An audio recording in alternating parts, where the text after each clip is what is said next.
O Tribunal Federal retoma hoje o julgamento do marco temporal para a demarcação de terras indígenas. Até agora, o placar tem 4-2 contra a tese. O texto já foi aprovado na Câmara dos Deputados, um texto com o mesmo conteúdo que está sendo julgado no STF e deve ser votado ainda hoje na CCJ, na Comissão de Constituição e Justiça do Senado. E para a gente entender como deve caminhar essa votação, a gente conversa agora com o senador Ciro Nogueira, presidente nacional do PP e também integrante da CCJ no Senado Federal. Mais uma vez, agradecemos demais a participação, senador. Bom dia. Bom dia, é um prazer estar com vocês. A gente, então, tem essas discussões paralelas acontecendo nesta quarta-feira, pelo menos previstas para esta quarta-feira. O STF retoma, então, o julgamento da tese do marco temporal. Por enquanto, a Suprema Corte caminha para derrubar a tese, 4-2, e o texto chega da Câmara ao Senado num sentido contrário, confirmando a tese, confirmando o marco temporal. Como deve ser essa tramitação na CCJ, enfim, no Senado como um todo? Acho que nós temos uma ampla maioria favorável a essa tese, uma tese importantíssima para nós darmos segurança a quem produz no nosso país. Não vejo sentido nenhum nós não aprovarmos essa matéria, é uma matéria que cabe ao Legislativo. Temos que respeitar a lógica, as decisões do Supremo, e até porque o Supremo foi demandado, mas eu tenho certeza que passou com muita facilidade na Câmara dos Deputados e eu não tenho dúvida que a maioria no Senado irá referendar algo que vai tornar bem mais seguro o papel de quem produz no nosso país. Senador, não posso deixar de fazer a pergunta para o senhor. Primeiro, bem-vindo mais uma vez aqui à Jovem Pan. Ontem, o ministro do Esporte, André Fufuca, que é do partido do senhor, declarou que o senhor teria pedido para ele não assumir o cargo. Isso é verdade? Como é que o senhor avalia essa entrada de alguém do seu partido no governo? É verdade, eu pedi que ele não assumisse. Eu acho que essa volta de se fazer aquele toma lá da cá, trocar cargos por apoio, nós não deveríamos ter isso de volta ao nosso país. Isso mostra que o governo do presidente Lula é um governo completamente ultrapassado. Você viu que no primeiro semestre nós aprovamos diversas matérias sem troca de cargos, apenas tentando melhorar e tentando ter sinergia entre o que os deputados querem.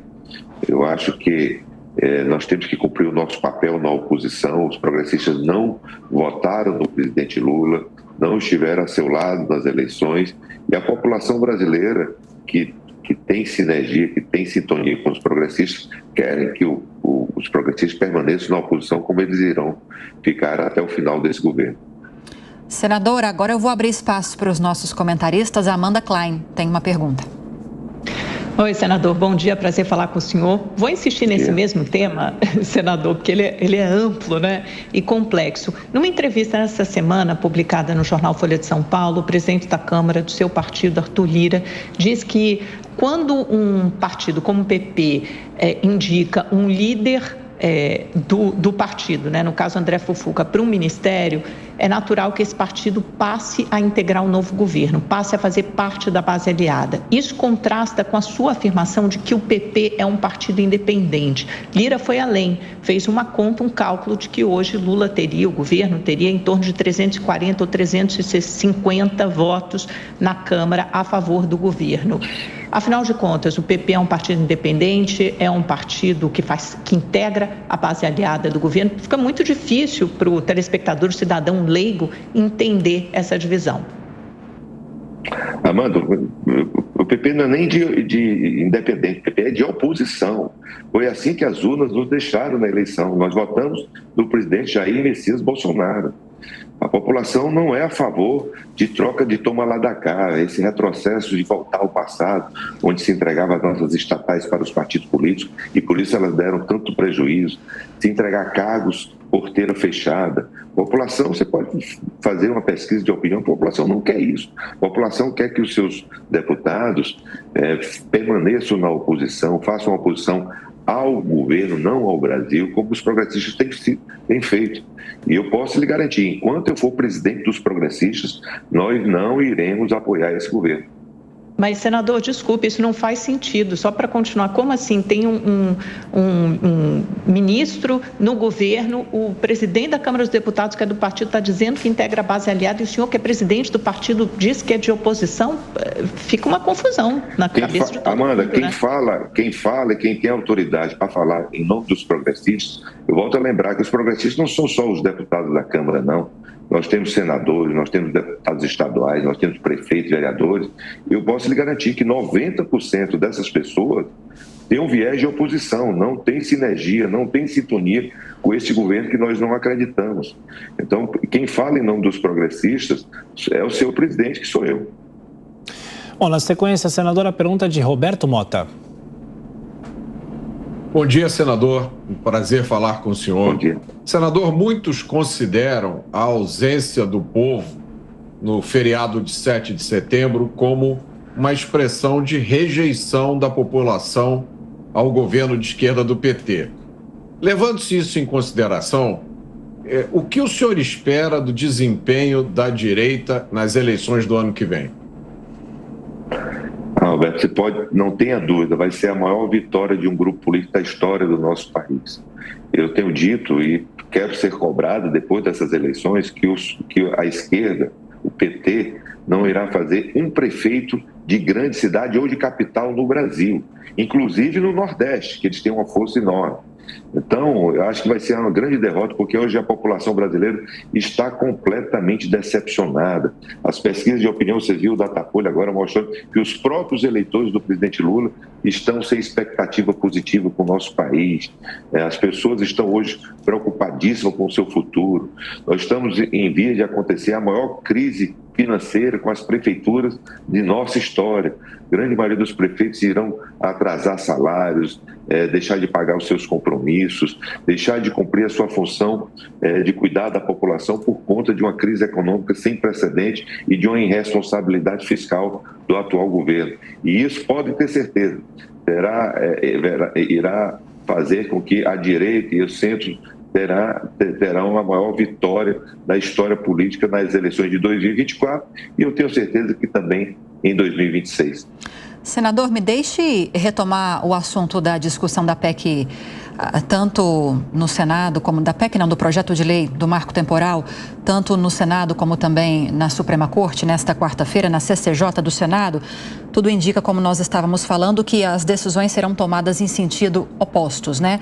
E há um movimento, a gente tem observado um movimento, principalmente no Senado, tentando distorcer. Não vou usar a palavra distorcer, que é uma palavra que cai mal, mas tentando rever algumas decisões que já foram decididas na Suprema Corte. Aqui eu cito a própria questão da descriminalização das drogas, que está caminhando também favoravelmente na Suprema Corte e está sendo agora revista uma tentativa de Rodrigo Pacheco apresentando uma proposta nesse sentido, a questão da descriminalização do aborto, a autorização que foi também aprovada ou julgada positivamente pela Suprema Corte da contribuição assistencial ou do imposto sindical. Eu pergunto como fica a segurança jurídica do país com uma Suprema Corte caminhando para um sentido e o Congresso caminhando para outro? Olha, primeiro, o Supremo está tomando essa decisão porque são demandados, eles têm que julgar. Mas são matérias completamente legislativas. Nós temos que cumprir o nosso papel de fazer essas votações. Não tem sentido o Supremo ir contra a Constituição no que diz respeito ao aborto, mas nós temos que, se isso vier a acontecer, votar. A mesma coisa da contribuição sindical. É um retrocesso enorme para o nosso país se isso voltar a acontecer. De respeito ao marco temporal, é uma visão muito errada. O grande problema dos índios do nosso país não é falta de terra. Os índios hoje têm 14% do território nacional, maior do que França, maior do que Inglaterra, e vivem num estado de pobreza constante. Vocês viram o que se fazia de matérias no passado sobre a situação dos Yanomamis. Vejam lá como é que eles estão hoje, se eles melhoraram de vida, não melhoraram, continuam subnutridos, com as mesmas dificuldades. O que nós temos é que criar condições para que eles possam progredir, que eles possam utilizar a sua terra de uma forma responsável, respeitando o meio ambiente. Então, o grande problema do nosso Brasil não é falta de terra para os índios. Eles têm hoje quase 14% das terras do nosso país. Só para você ter uma ideia, as terras que são agricultadas, que são utilizadas para a agricultura no Brasil, são apenas 9%. Então, não é o grande problema do nosso país a falta de terra para os índios. E nós temos que dar segurança. Seria um absurdo no nosso país ter esses agricultores que têm, às vezes, até 70 anos produzindo, como a gente vê em alguns casos ali em Santa Catarina, serem agora tirados os seus direitos por conta de uma decisão do Supremo.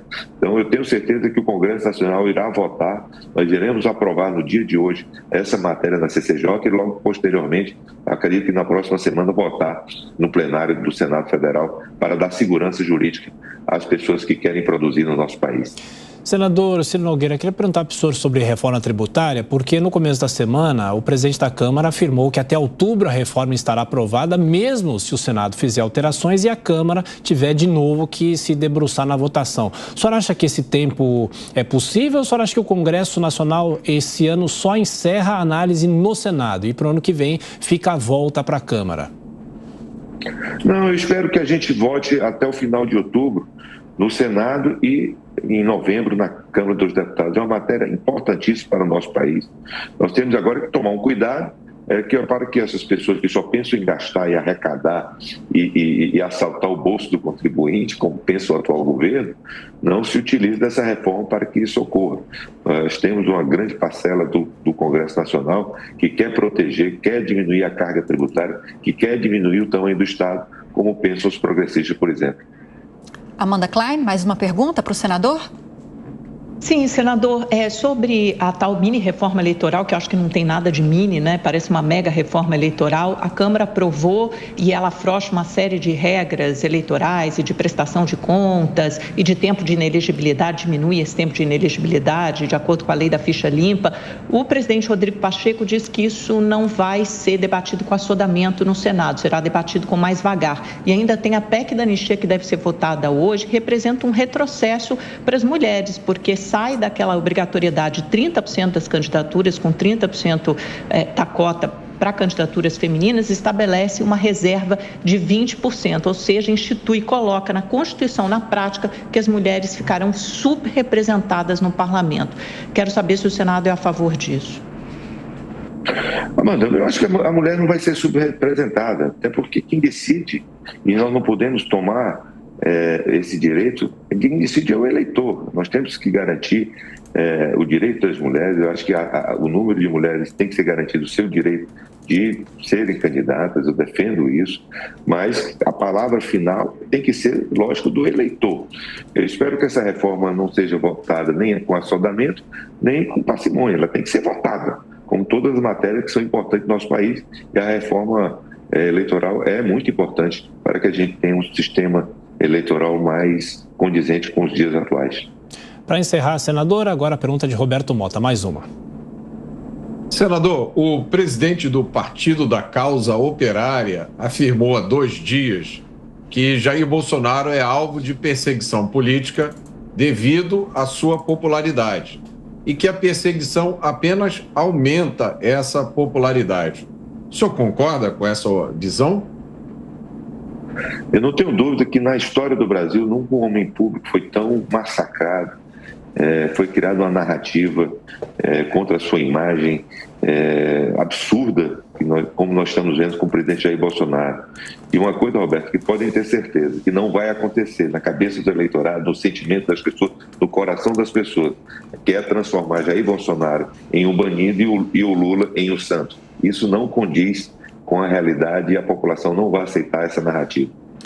Pois bem, conversamos com Ciro Nogueira, senador, presidente do PP, integrante da CCJ no Senado, que se debruça hoje, como está previsto no projeto de lei do Marco Temporal. Te agradeço por ter falado sobre tantos assuntos hoje conosco. Senador, bom trabalho, bom dia e volte sempre. Foi um prazer estar com vocês. Grande abraço.